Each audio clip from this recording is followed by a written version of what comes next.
ప్రభుత్వం ఎవరైనా ముఖ్యమంత్రి అయినా కానీ ఏ నాయకుడైనా చేయాల్సింది రెండు: అభివృద్ధి, సంక్షేమం. సంక్షేమంకి వచ్చేలోకి రెండు రకాలు: శాశ్వత సంక్షేమం, తాత్కాలికంగా సంక్షేమం. తాత్కాలిక సంక్షేమం అంటే ఒక 5 ఏలో 10 ఏలో సంవత్సరానికి అందరికి పంచిపెట్టడం అన్నట్టు. మిగిలిన ముఖ్యమంత్రులు చేసే సంక్షేమం. అది కాకుండా శాశ్వత సంక్షేమం అంటే ఒక ఇన్నోవా కారు ఇస్తే 18 లక్షల విలువ చేసే ఇన్నోవా కారు సబ్సిడీలో ఇస్తే అతని పిల్లలు తరతరాలు ఇంకా పేదరికం నుంచి బయటపడతారు. మొన్న ఒక అబ్బాయి మాట్లాడుతా ఉన్నాడు. అంబేద్కర్ విదేశీ విద్య అనే పథకం వర్తించింది. 10 లక్షలు సహాయం చేశారు గవర్నమెంట్ నుంచి. ఈరోజు 50 నుంచి 60 లక్షల మధ్య సంపాదించుకుంటున్నాడు. అతని అన్నదమ్ముళ్ళు, అతని ఫ్యామిలీ వరకు పేదరికం నుంచి బయటపడిపోయినట్టే. అలాగే ట్రాలీ ఆటోలు ఇచ్చాడు, ట్రాక్టర్లు ఇచ్చాడు, డ్రోన్లు ఇచ్చాడు, వ్యవసాయ పరికరాలు 90% సబ్సిడీతో ఇచ్చాడు. డ్రిప్ ఇరిగేషన్ కానీ, ఇంజిన్లు కానీ, మన సిమెంట్ రోడ్లు కానీ. ఇప్పుడు ఈ సిమెంట్ రోడ్లు బాగుంటే ఏంది, మనకి ఆరోగ్యం బాగుంటది. ఇదంతా మురుగు నీళ్ళు పడితే కంటిన్యూస్ గా సిక్ అవుతాము, అనారోగ్య పాలవుతాము, మనలో ఓపిక నశించింది, కష్టపడడం తగ్గిపోతున్నట్టు. సో ఇలా సిమెంట్ రోడ్లు వేసి ఇలా మౌలిక సదుపాయాలు కల్పిస్తే మంచిగా జనాలు వాళ్ళ పని వాళ్ళు చేసుకోగలుగుతారు అన్నట్టు. ఇలాంటి శాశ్వత సంక్షేమం చేసిన ఒకే ఒక్క మగాడు చంద్రబాబు నాయుడు. ఓకే, ఇంకా డెవలప్మెంట్ కి వచ్చేలోకి వివిధ రంగాలు. కరోనా వచ్చింది, వ్యాక్సిన్, సెకండ్ వ్యాక్సిన్ ప్రపంచం మొత్తంలో అత్యధికంగా ముడిపోయిన సెకండ్ వ్యాక్సిన్ ఏదంటే కోవాక్సిన్. అది ఎక్కడ తయారైంది? హైదరాబాద్ లో తయారైంది. ఆ జినోమాల్ ఎవరు పెట్టారు? చంద్రబాబు నాయుడు. ఫార్మా రంగంలో గాని చంద్రబాబు నాయుడు గారు ముఖ్యమంత్రి అయ్యే నాటికి ఉన్న కాలేజీలు, మెడికల్ కాలేజీలు 4-5 ఉంటే ప్రతి జిల్లాకి మెడికల్ కాలేజ్ ఉండాలి, ప్రతి నియోజకవర్గానికి ఇంజనీరింగ్ కాలేజ్ ఉండాలి, ప్రతి మండలానికి జూనియర్ కాలేజ్ ఉండాలి, అంటే ఇంటర్మీడియట్ చెప్పే కాలేజ్ ఉండాలి, ప్రతి 5 కిలోమీటర్లకి హై స్కూల్ ఉండాలి, ప్రతి కిలోమీటర్కి ఒక అంగన్వాడీ స్కూల్ గానీ ప్రైమరీ స్కూల్ గానీ ఉండాలి, ప్రతి 3 కిలోమీటర్లకి అప్పర్ ప్రైమరీ స్కూల్ ఉండాలి అనే కాన్సెప్ట్ పెట్టుకుని విద్యా రంగాన్ని డెవలప్ చేసింది ఎవరయ్యా అంటే 99లోనే. ఇప్పుడు కాదు, 99లోనే. మీరు ఏ ఊరికన్నా వెళ్ళండి, స్కూల్ శిలా పలకాలు చూడండి, స్కూల్ బిల్డింగ్ శిలా పలకాలు చూడండి. అయితే ఎన్టీ రామారావు పేరు ఉంటుంది, లేదంటే చంద్రబాబు నాయుడు పేరు ఉంటుంది. విద్యారంగం, వైద్య రంగం 5-6 మెడికల్ కాలేజీలుండా, 5-6 ప్రభుత్వ కాలేజీలుండా స్థితి నుంచి ప్రతి నియోజకవర్గానికి 100 పడకల హాస్పిటల్ గాని, ప్రతి జిల్లా కోటర్ల జనరల్ హాస్పిటల్ గాని ఇలా డెవలప్ చేసుకుంటూ వైద్య రంగాన్ని కూడా అభివృద్ధి చేసింది ఎవరయ్యా అంటే చంద్రబాబు నాయుడు గారు. ఐటీ అంటే కంప్యూటర్లు కూడి పెడతాయా అన్న మిగిలిన వాళ్ళు అన్న టైంలోనే భారతదేశంలో బెంగళూరు తర్వాత ఐటీ ఎక్స్పోర్ట్స్ ఎక్కడైనా ఉన్నాయంటే అది హైదరాబాద్. దానికి కారణం చంద్రబాబు నాయుడు గారు.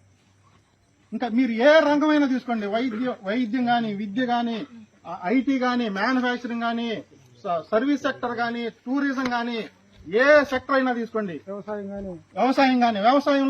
వ్యవసాయం గురించి ముఖ్యంగా చెప్పాలి. ఎందుకంటే మన ఊర్లో ఏదైనా తైవాన్ ఇంజిన్ కావాలంటే చంద్రబాబు నాయుడు, నీళ్ళ ఇంజిన్ కావాలంటే వెళ్ళేవా 15 ఏళ్ళు డీడీ తీసుకున్నావా, అయిపోయింది, ఇంజిన్ ఇంటికి వచ్చేసింది. మనకైతే డ్రిప్ ఇరిగేషన్ అవసరం లేదు. ఒక వేల లక్షల ఎకరాలు రాయలసీమలో నీళ్లు వర్షాధారమైన భూములకి ఈరోజు అవి పంటలు పండుతున్నాయి, హార్టికల్చర్ డెవలప్ అవుతుంది. వాళ్ళు గ్రీన్ హౌస్ల్లోనూ పాలి హౌస్ల్లోనూ వ్యవసాయం చేస్తా ఉన్నారు. మనకంటే మనం ఏదైతే వరి మీద సంపాదిస్తున్నామో దానికంటే కూడా 100 రెట్లు లక్షలు ఎక్కువ సంపాదిస్తా ఉన్నారు ఇస్రాయల్ టెక్నాలజీ నుంచి. మనం ఇంతకు ముందు పార్స్పేర్ ఎత్తుకుంటే అది ఇంత బిందువులు పడేవి, పురుగు మీద పడితే వచ్చేది, లేకపోతే లేదు. తైవాన్ నుంచి స్పేర్లు ఇంపోర్ట్ చేసింది మొట్టమొదటిసారి చంద్రబాబు నాయుడు గారు. టెలికాం రంగం ఒకటి మర్చిపోయాం. ఇంతకుముందు బిఎస్ఎన్ఎల్ దేశీయంగా అంతర్జాతీయంగా మాట్లాడాలంటే బిఎస్ఎన్ఎల్ 2 సంస్థలు. మనం ఏదన్నా ఎస్టీడీ మాట్లాడాలంటే 2 రోజుల ముందు కాల్ బుక్ చేసుకోవాలి. ఆ పరిస్థితి నుంచి అంబానీ నొప్పించి, వాజ్పేయి గారు నొప్పించి, ప్రైవేట్ రంగంలో కూడా కమ్యూనికేషన్ రంగంలో పెట్టుబడులు పెట్టించి ఈ రోజు ప్రతి ఒక్కడు సెల్ ఫోన్ లేనోడు అంటే 10th పాస్ అయిన ప్రతి ఒక్కడు సెల్ ఫోన్, 10 ఏళ్ళు నిండిన ప్రతి ఒక్కడు సెల్ ఫోన్ ఇవ్వాలి. ఆ విప్లవానికి కారణమైంది చంద్రబాబు నాయుడు గారు. ఇంతకుముందు రోడ్లు వేయాలి, రవాణా రంగం రోడ్లు వేయాలంటే డబ్బులు ఏడండి అనే పరిస్థితి. ఈ రోజు లక్షల కోట్లు, వేల కోట్ల రూపాయలు వెచ్చించి రోడ్లు వేస్తున్నారు. ఎలా వేస్తున్నారు అంటే ఫారిన్ నుంచి ఆ విధానాన్ని, పీపీపీ విధానాన్ని, అంటే టోల్ గేట్లు పెట్టి ఏదైతే రోడ్లు వేస్తున్నాం ఖర్చు పెట్టామో అవి మళ్లీ వాహనదారుల దగ్గర నుంచే కలెక్ట్ చేసే విధానాన్ని విదేశాల నుంచి తీసుకొచ్చింది కూడా చంద్రబాబు నాయుడు గారు. ఇలా మీరు ఏ రంగం తీసుకున్నా కూడా భారతదేశంలో అభివృద్ధి గాని సంక్షేమం గాని చేసిన మగాడు ఒకడున్నాడు అంటే అది చంద్రబాబు నాయుడు. చెయ్యగలిగేది చంద్రబాబు నాయుడు, చేసింది చంద్రబాబు నాయుడు, చెయ్యబోయేది చంద్రబాబు నాయుడు. భవిష్యత్తు తరాల్లో కూడా, మా తరం అప్పుడు చంద్రబాబు నాయుడు సీఎం అయ్యాడు, మేము మాకు వచ్చినప్పుడు. భవిష్యత్తు తరాలు కూడా ఈ రాష్ట్రంలో అభివృద్ధి ఫలాలు గాని సంక్షేమ ఫలాలు గాని అందుకోబోతున్నారు అంటే దానికి కారణం చంద్రబాబు నాయుడు గారు. ఇంతేకాకుండా అమరావతి రాజధాని లేని రాష్ట్రం. చెన్నై, తమిళనాడుకి చెన్నై ఉంది. తమిళనాడులో మిగతా ప్రదేశం నుంచి వచ్చే ఆదాయం కన్నా తమిళనాడు ఒక్క చెన్నై నుంచి వచ్చే ఆదాయమే ఎక్కువ. తెలంగాణకు ఉంది హైదరాబాద్. మొత్తం మిగిలిన రాష్ట్రం నుంచి 20% ఆదాయం వస్తే ఒక హైదరాబాద్ నుంచి 80% ఆదాయం వస్తుంది. కర్ణాటకకు బెంగళూరు ఉంది, మహారాష్ట్రకు ముంబై ఉంది. ఇలా మన రాష్ట్రానికి కూడా ఒక నగరం ఉండాలి, ఎకానమీ జనరేట్ చేసే నగరం ఉండాలి, ఉద్యోగాలు జనరేట్ చేసే నగరం ఉండాలి, డబ్బులు సంపాదించే నగరం ఉండాలి, పెట్టుబడులు ఆకర్షించే నగరం ఉండాలి, విదేశీయులు వచ్చి చూడడానికి టూరిజం డెవలప్ చేసే నగరం ఉండాలి. ఇలాంటి ఒక నగరం ఉండాలి అని ఆలోచించి అమరావతిని డెవలప్ చేయడానికి పూనుకున్నాడు. 33,000 ఎకరాలు ఒక్క మాట అడిగితే 33,000 ఎకరాలు రైతులు ఇచ్చారు. ఈ రోజు మళ్ళీ చంద్రబాబు నాయుడు గారు ఔటర్ రింగ్ రోడ్ అన్నాడు, కొత్త రైల్వే లైన్ అన్నాడు.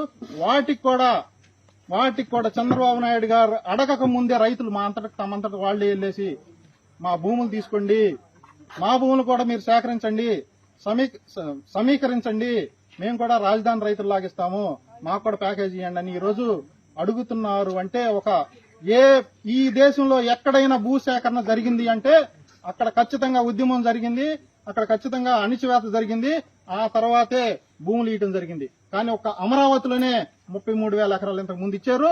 మళ్లీ ఇంకా కావాలంటే 40,000 ఎకరాలు ఇవ్వడానికి సిద్ధంగా ఉన్నారు రైతులు. ఒక్క మాట చంద్రబాబు నాయుడు చెప్తే ఇస్తారు. అది చంద్రబాబు నాయుడు గారి మీద ఈ రాష్ట్ర ప్రజలకున్న నమ్మకం. ఒక్కొక్కసారి రాష్ట్ర ప్రజలు మోసపోవచ్చు, కానీ వాళ్ళు ఎప్పుడు కూడా శాశ్వతంగా మోసపోరు. కాబట్టి చంద్రబాబు నాయుడు అనేవాడు చెయ్యగలడు, చేస్తాడు, చేసి చూపించాడు. జై చంద్రబాబు, జై చంద్రబాబు, జై చంద్రబాబు. మాట్లాడతారు మాట్లాడరా